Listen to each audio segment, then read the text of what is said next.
Prej disa ditësh në rrjet kanë qarkulluar zëra për një ndarje mes Fifit dhe partnerit e saj, Adis Patushi. Aludimet nisën pasi disa foto të çiftit u zhduken përpritur nga rrjetet e tyre sociale, duke ndezur spekulimet për një krizë në marrëdhënien e tyre.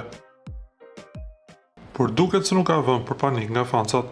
Burime pranë çiftit bën të ditur se marrëdhënia mes tyre vazhdon normalisht dhe se nuk bëhet fjalë për asnjë ndarje. Të dy janë të fokusuar në jetën personale dhe projektet profesionale që po zhvillohen paralelisht, ndërsa fshirja e fotove është thjesht një zgjedhje personale, jo sinjal ndarjeje. Pra për të gjithë ata që nisën të shqetësohen, Fifi dhe Adisi janë ende bashkë, ndoshta më të qetë, më diskret, por larg çdo krize. Të paktën, kështu bëhet e ditur nga burimet e sigurta.